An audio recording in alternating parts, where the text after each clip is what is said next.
बिस्मिल्लाहिर्रहमानिर्रहीम बिस्मिल्लाहिर्रहमानिर्रहीम।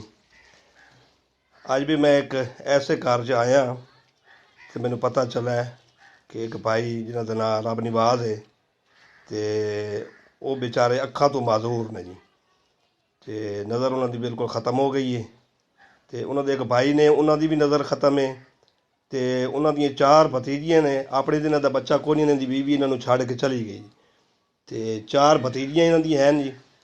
ਤੇ ਉਹਨਾਂ ਦੀ ਵੀ ਦੱਸਦੇ ਪੈਣ, ਮੈਂ ਚੱਕ ਵਾਲਿਆਂ ਕੋਲ ਵੀ ਤੋਂ ਪੁੱਛਿਆ, ਉਹਨਾਂ ਮੈਨੂੰ ਦੱਸਿਆ ਵੀ ਉਹਦੀ ਨਜ਼ਰ ਜਿਹੜੀ ਉਹਨਾਂ ਦੀ ਵੀ 6 ਭਤੀਜੀਆਂ ਦੱਸਦੇ ਪੈਣ, 6 ਜੀ 6 ਬੱਚੀਆਂ। ਤੇ ਉਹਨਾਂ ਦੀ ਵੀ ਨਜ਼ਰ ਜਿਹੜੀ ਉਹ ਦਿਨੇ ਕੁਝ ਨਜ਼ਰ ਉਹਨਾਂ ਨੂੰ ਆਉਂਦਾ ਹੈ, ਰਾਤ ਨੂੰ ਉਹਨਾਂ ਨੂੰ ਵੀ ਨਜ਼ਰ ਕੋਈ ਨਹੀਂ ਆਉਂਦਾ ਜੀ। ਤੇ ਇੱਕ ਬੱਚੀ ਦੀ ਉਹਨਾਂ ਦੇ ਵਿੱਚ ਨਾ ਸ਼ਾਦੀ ਦਾ ਵੀ ਬਣਿਆ ਹੋਇਆ ਪ੍ਰੋਗਰਾਮ ਜੀ, ਉਹ ਵੀ ਦੱਸਦੇ ਪੈਣ ਵੀ ਮਹੀਨੇ ਡੇਢ ਤਾਈਂ ਉਹਨਾਂ ਦੀ ਸ਼ਾਦੀ ਵੀ ਕਰਨੀ ਹੈ ਰਮਜ਼ਾਨ ਸ਼ਰੀਫ ਤੋਂ ਪਹਿਲੇ ਪਹਿਲੇ। ਤੇ ਆ ਉਹਨਾਂ ਨਾਲ ਗੱਲ ਕਰਨੇ ਆ ਜੀ ਤੇ ਮੁੜ ਇਨਸ਼ਾਅੱਲਾ ਆਪਣੀ ਤਰਫੋਂ ਜਿਹੜਾ ਸਾਨੂੰ ਲੋਕਾਂ ਨੇ ਕੋਈ ਪੈਸੇ ਭੇਜੇ ਹੋਏ ਨੇ ਅਸੀਂ ਉਹਨਾਂ ਦੀ ਹੈਲਪ ਵੀ ਕਰਨੇ ਆ। ਉਤਾਂ ਵੇਖਣਾ ਰੱਬ ਨਿਵਾਜ਼ ਹੈ ਤੁਹਾਡਾ ਨਾਂ ਜੀ? ਜੀ ਆ। ਅੱਛਾ, ਤੇ ਇਹ ਕਿਤਨੇ ਅਰਸੇ ਤੋਂ ਅੱਖਾਂ ਜਿਹੜੀਆਂ ਤੁਹਾਡੀਆਂ ਖਰਾਬ ਹਨ? ਇਹ ਤਾਂ ਕਿਤੇ 10-15 ਸਾਲ ਹੋ ਗਏ। ਅੱਛਾ, ਕੋਈ ਇਲਾਜ ਦਾ? ਬੜਾ ਕੀਤੇ ਡਾਲੋਵਾਰ ਮੁਲਤਾਨ ਉਹ ਦਿਨ ਮਗਰੂ ਲਾਈਟ ਹੀ ਇਹਨੇ ਖਤਮ ਹੋ ਗਈ। ਅੱਛਾ, ਦੂਆ ਬਿਰਾ ਜਿਹੜਾ ਉਹਦੀ ਵੀ ਵਿਚਾਰੇ ਦੀ ਲਾਈਟ ਨਜ਼ਰ ਖਤਮ? ਹਾਂ, ਰਾਤ ਨੂੰ ਉਹ ਨਹੀਂ ਦਿਸਦਾ। ਦੇ ਨਹੀਂ ਪੂਰਾ ਜਿਹਾ ਦਿਸਦਾ। ਅੱਛਾ, ਤੇ ਜਿਹੜੀਆਂ ਇਹ ਮਤਲਬ ਬੱਚੀਆਂ ਨੇ ਇਹਨਾਂ ਨੂੰ ਵੀ ਰਾਤੀ ਨਜ਼ਰ ਨਹੀਂ ਹੁੰਦਾ? ਇਹਨਾਂ ਨੂੰ ਚਾਹ ਨੂੰ ਕੋਈ ਨਹੀਂ ਦਿਸਦਾ। ਅੱਛਾ, ਰਾਤ ਨੂੰ ਕੋਈ ਨਹੀਂ ਦਿਸਦਾ। ਇਹਨੂੰ ਦਿਸਦਾ ਹੈ, ਬਾਕੀ ਤੁਹਾਨੂੰ ਰਾਤੀ ਨਜ਼ਰ ਕੋਈ ਨਹੀਂ ਹੁੰਦਾ। ਤੇ ਜਿਹਦੀ ਸ਼ਾਦੀ ਬੱਚੀ ਦੀ ਕਰਨੀ ਨੇ ਉਹਨੂੰ ਕੋਈ ਨਹੀਂ ਦਿਸਦਾ। ਓਹੋ, ਉਹਨੂੰ ਵੀ ਨਜ਼ਰ ਕੋਈ ਨਹੀਂ ਹੁੰਦਾ। ਅੱਛਾ, ਅੱਲਾ ਮਾਫੀ ਕਰੇ ਜੀ।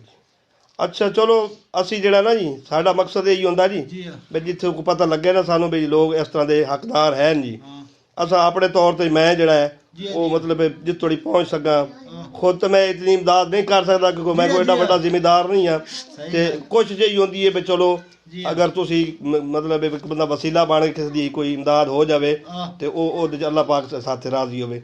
ਨਬੀ ਸੱਲਮ ਦੀ ਵੀ ਹਦੀਸ ਹੈ ਵੀ ਅਗਰ ਤੁਸੀਂ ਖੁਦ ਇਮਦਾਦ ਨਹੀਂ ਨਾ ਕਰ ਸਕਦੇ ਤੇ ਤੁਸੀਂ ਦੂਜਿਆਂ ਨੂੰ ਸਿਫਾਰਿਸ਼ ਚ ਕਰੋ ਜਿਹੜੇ ਲੱਗਦੇ ਬੰਦੇ ਮਤਲਬ ਕੋਈ ਹੱਕ ਅਹਿਲੇ ਸਰਬਤ ਬੰਦੇ ਨੇ, ਜਿਹੜੇ ਮਤਲਬ ਦੌਲਤ ਵਾਲੇ ਬੰਦੇ, ਮਾਲ ਵਾਲੇ ਬੰਦੇ, ਹਿੰਮਤ ਰੱਖਣ ਵਾਲੇ ਬੰਦੇ, ਜਿਹੜੇ ਉਹਨਾਂ ਦੇ ਅੱਗੇ ਉਹਨਾਂ ਦਾ ਜ਼ਿਕਰ ਕਰੋ। ਅਸਾਂ ਸਾਡਾ ਕੰਮ ਹੀ ਹੋਈ ਹੈ ਵੀ ਅਸਾਂ ਉਹਨਾਂ ਨੂੰ ਜਿਹੜਾ ਨਾ ਬਈ ਉਹ ਮਤਲਬ ਇਸ ਚੀਜ਼ ਤੇ ਅਸਾਂ ਉਹਨਾਂ ਨੂੰ ਦਾਵਤ ਦੇ ਵੀ ਹੈ ਵੀ ਇਹ ਨੇਕੀ ਦਾ ਕੰਮ ਨੇ।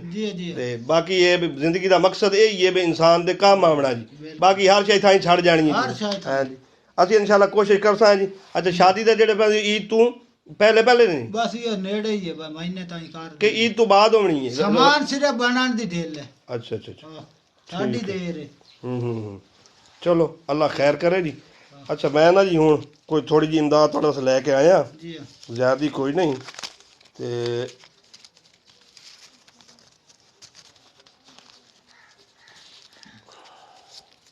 ਲੋ ਇਹ ਦੇ ਇੱਕ 5000 ਰੁਪਇਆ ਇਹ ਕਬੂਲ ਕਰੋ ਜੀ। ਜਿੰਨਾ ਗਲਿਆ ਉਹਨਾਂ ਦੇ ਹੱਕੇ ਦੁਆ ਕਰ ਛੁੜਿਆ। ਰੱਬ ਦੀ ਜ਼ਾਤ ਉਹਨਾਂ ਨੂੰ ਬਹੁ ਦੇ, ਅੱਲਾ ਉਹਨਾਂ ਨੂੰ ਦੇਵੇ ਜੀ। ਅੱਲਾ ਦੀ ਜ਼ਾਤ ਮਦੀਨੇ ਵਾਲਾ ਉਹਨਾਂ ਨੂੰ ਉੱਤੋਂ ਵੇਖੋ ਇਥੋਂ ਢੇਰ ਦੇਵਾਂ ਦੀ ਤਫੀਤ। ਹਾਂ ਬਸ ਮੈਂ ਇਨਸ਼ਾਅੱਲਾ ਕੋਸ਼ਿਸ਼ ਕਰਸਾਂ ਲੋਕਾਂ ਦੇ ਤੁਹਾਡੀ ਵੀਡੀਓ ਭੇਜ ਕੇ ਨਾ। ਲੋਕ ਬੜੇ ਨੇ ਮਤਲਬ ਸਾਹਿਬ ਹਸੀਅਤ ਲੋਕ ਜਿਹੜੇ ਨਾ ਅੱਲਾ ਦੀ ਰਾਹ ਤੇ ਖਰਚ ਕਰਨ ਵਾਲੇ ਘਣੀ ਲੋਕ ਹੀ ਬੜੇ ਨੇ। ਅੱਲਾ ਦੀ ਜ਼ਾਤ ਹੈ ਇਨਸ਼ਾਅੱਲਾ ਮੈਂ ਮੋੜੀ ਤੋਂ ਮਿਲਸਾਂ ਆ ਕੇ। ਤੇਰੀ ਰੋਜ਼ੀ ਬਰਕਤ। ਠੀਕ ਹੈ ਜੀ। ਇਹ ਬੱਚੀਆਂ ਨਹੀਂ ਇਹਨਾਂ ਜਿਹੜੀਆਂ ਭਤੀਜੀਆਂ ਜਿਨ੍ਹਾਂ ਦੀ ਨਜ਼ਰ ਕੋਈ ਨਹੀਂ, ਇਹ ਬਾਹਰ ਇਹਨਾਂ ਦਾ ਘਰ ਦਾ ਜੀ ਸਿਸਟਮ ਹੈ।